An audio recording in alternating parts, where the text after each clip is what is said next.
Hi there, my name is Lena and I'm here to share my experiences on this month's topic of family and upbringing.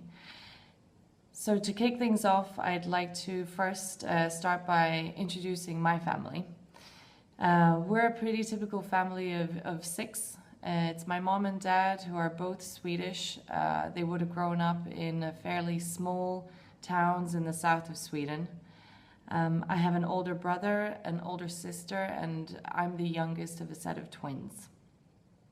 Now, scrolling back to the early 80s, my dad, who was in the shipping industry, was asked if he was interested in moving to Singapore, as they wanted to set up a new office there.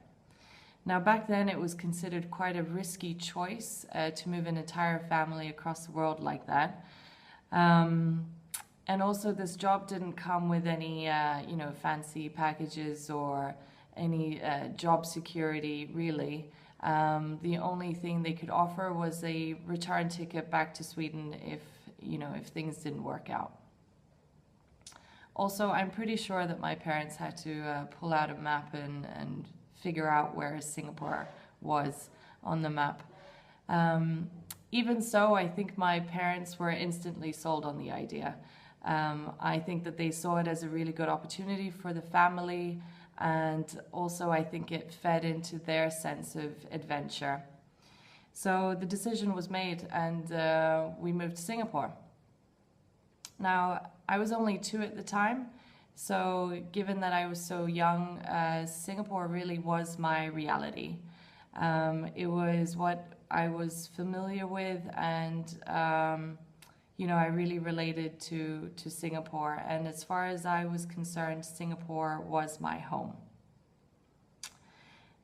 Now, having said that, I think the kids were aware that Singapore isn't where our family originated from. We really love to hear stories of of our traditions back in Sweden and our the experiences that my parents would have had. So growing up, I never really felt like being Swedish was a massive part of my identity. I kind of felt more like it was a flavor, something that kind of differentiated you slightly against other people. So say my Argentinian best friend growing up, or my Singaporean neighbors, or anyone new that we would have met along the way. I think being surrounded by so many different cultures made me a very curious person, and it continues to leave me curious. I love to listen and observe and seek to really understand all those quirky little differences between different traditions and cultures. This is by far one of the things that I love the most about being a global citizen. It really has left me with a sense of, happy restlessness, where I'm constantly looking for new things to do and travel and seeing new cultures. Growing up, I think we were always really encouraged to be open-minded. Our parents led by example by taking us on these remote trips around Asia, where we really saw different ways of life. Our house was also quite often a landing pad for friends who were traveling through Asia, and it was also a good opportunity to hear what kind of experiences they would have had. I like to believe that this really did leave us with a strong sense of empathy for other people and for their way of life. I remember growing up in Singapore very fondly, and it was a really exciting and dynamic time in our lives. Now, by the time I was 13 years old, so 11 years later, it was time to move back to Sweden. It made sense at the time, and I remember feeling really quite excited about finally moving back home. However, I think it was a bit of a rude awakening. It was a true culture shock that was waiting for me and my sisters. I can recall feeling really quite unfamiliar with everything, and probably for the first time I felt quite unsettled. So even though I looked Swedish, I could speak Swedish, I probably felt the least Swedish that I had ever felt.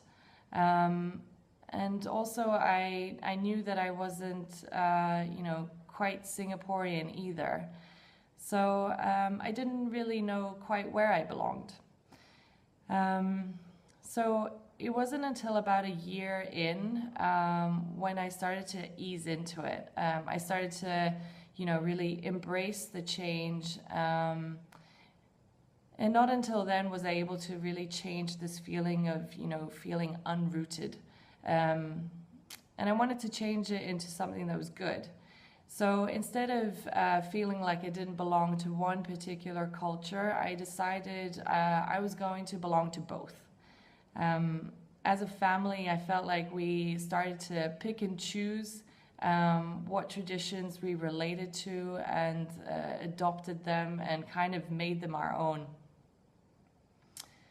I think it really was about being resilient in the times of change and adjusting to this new reality. And even though it was a challenging time, I really do remember it as quite an exciting time to be able to kind of mold this new future, together as a family. Now, fast forward to where I am today. So I'm back in Singapore. And I'm really falling in love with it all over again for really quite different reasons. I'm working now. I work as a designer, where I'm, fortunate enough to use my experiences that I had growing up in Asia, because I'm designing for the Asian market. I ensure that travel is a big part of not only my working life, but also my personal life. And I really continue to seek new learning experiences there. So to summarize, I would say that my upbringing really exposed me to new and to different environments at a very young age. It created a curiosity to gather new experiences and has really helped me define my values and hopefully leave me a very open-minded person.